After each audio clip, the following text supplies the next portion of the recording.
Hey y'all, I'm back again with a whole new video, and in this video I'm going to be showing you guys how to make fresh homemade seasonings that you can store in a jar and save it in your fridge. Now I went to my local farmer's market this morning and I got some vegetables just real quick, some bell peppers, onions, these huge garlic. I also have some flat leaf parsley, some fresh rosemary and thyme. I have some Maggi cube here that I didn't get in the farmer's market, obviously.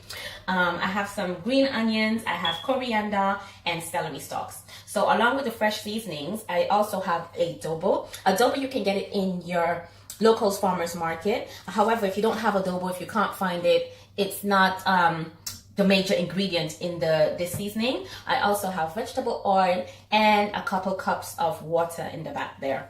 Now, just a little bit of background history on these seasonings. These are seasonings that I grew up on as a little girl. My mom used to make them, store them in the fridge, or bring them to neighbors as gifts. So what are we going to be making today is green seasoning, and that is actually known, in my culture, it's known as Sazon Verde. Also, we're going to be making a garlic paste, and just a seasoning that I actually invented, well, not invented, but I just find it's easier for me, is just a seasoning to do with bell peppers and onions.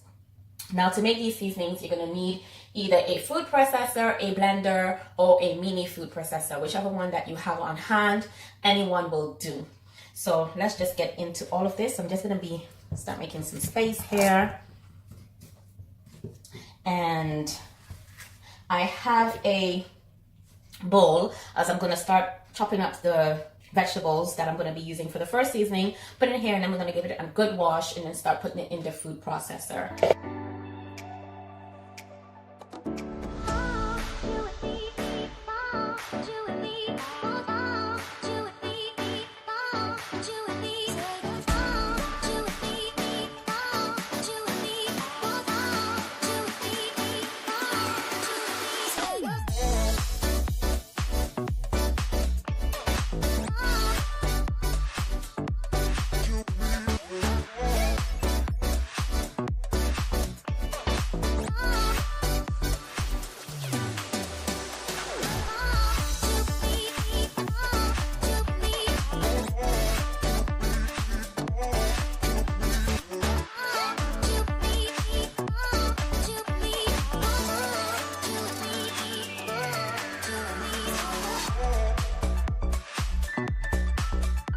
Now, the particular vegetables that I use to put in here, you guys can amend it to your liking. These are just vegetables that I use all the time. It's always the same vegetables that I have to be chopping to season and cook with. So these are the ones that I choose to put into my first seasoning blend.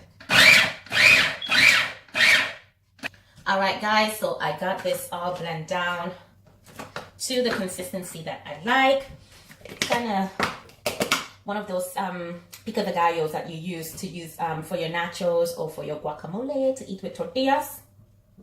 So this is what I'm looking for. Now you can go ahead and add some oil to this. You can go ahead and put water to this. If you want to add salt and pepper to this, you can. If you even wanted to go in with a Maggi cube, you can. But I don't want to for mine. So I'm just going to go ahead and package this up into this little mason jar here.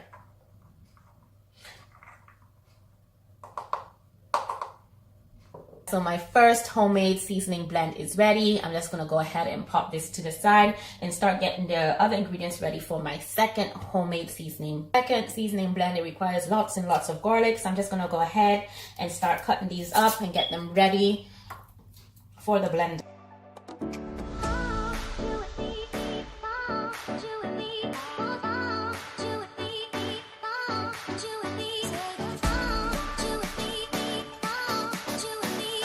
Alright, so I've peeled all of the garlic. I used about 3 cloves of garlic, and I put some to the side that you can't see because I'm going to need some more for my final seasoning, which is the green seasoning, and we call that Sazon Verde in the Dominican Republic. So I'm just going to go ahead and put this inside of my blender, and I'm going to add some water and some oil to this. I want this to be in the consistency of a paste. So let's go ahead, add this into the blender, and I'm just going to add some oil to start it off with because I don't want my blades to start burning. Add some water. So I'm just starting off with this amount, and as I start blending, and if I see if it needs more, I'm just gonna go ahead and add some more to it.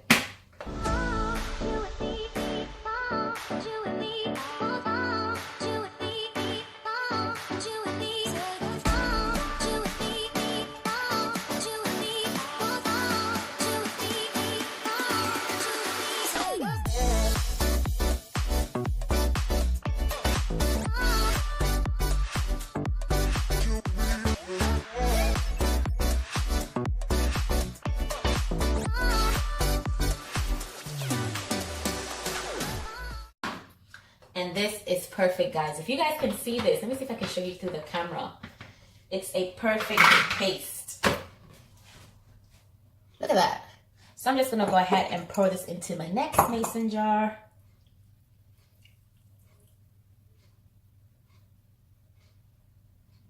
Can you imagine how much time this is gonna save you in the future when it comes to cooking? Now, I do like a bit of chunky pieces of garlic in some of my dishes. So you don't have to blend this to a paste like I did. Now, I'm not going to rinse this out because my next dish will need garlic. So I'm just going to leave this here and just add to it.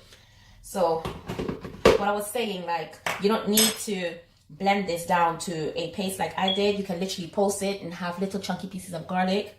But this is the consistency I was looking for. So season number 2 complete. I'm going to put this aside and start getting the other ingredients ready for my final and the most important ingredients, and getting it into the bowl so I can give it a rinse. So I have garlic cloves. I need a piece of red bell pepper. And guys, look. There was a bell pepper in the bell pepper. Oh my God. It looks like a heart.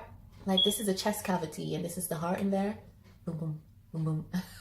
All right, so I'm just gonna, oh, can I get it out? No, it's proper like grown in there. So I need a piece of green pepper as well. Well, not so big. Take an extra piece off.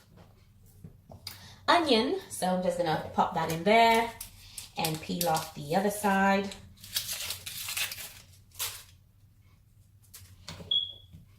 Need half of this side. Pop that in there. So I have some flat leaf parsley. Need a couple sprigs. I also need my coriander. Pull out a couple sprigs.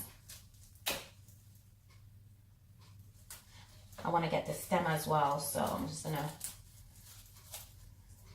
grab some from the bottom. Oh gosh. So have that. Don't let all of these bits go to waste. Then I have some fresh thyme and some fresh rosemary here. So I just need a sprig. Oh, this is perfect. Thyme, a couple sprigs of thyme.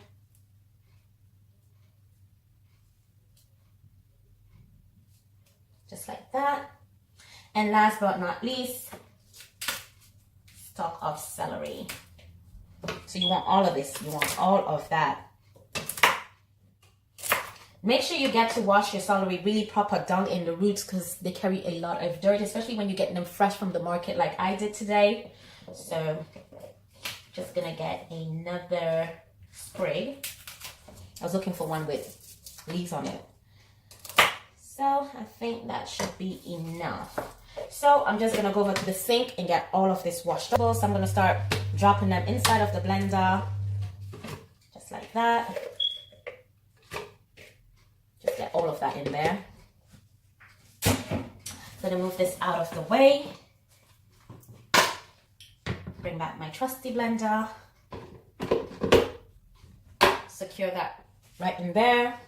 Now I'm gonna go in with some oil.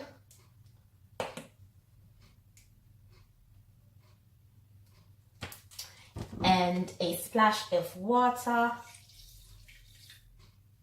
I'm also going to add some Maggi cube to this. And before I open up the Maggi cube, I just like to press it in. Coriander leaf. I like to press it in with my fingers just to soften it in the wrapping. Gonna go in there with one of these.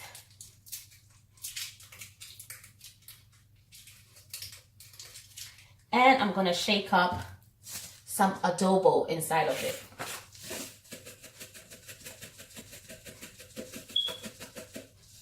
Perfect. Now, as it's blending, I'm going to see if I need more water or more oil. I also want this to be in the consistency of a paste. So I'm going to get the lid, secure this on. Let's whip it. Guys, and there you have it. This is the final seasoning blend. This is Sazon Verde, also known as green seasoning in English. So I'm going to go ahead and pour this into my mason jar. Ooh, and I have some more left over, which is good. So I'm going to find another mason jar to put this in because you can never have enough of this.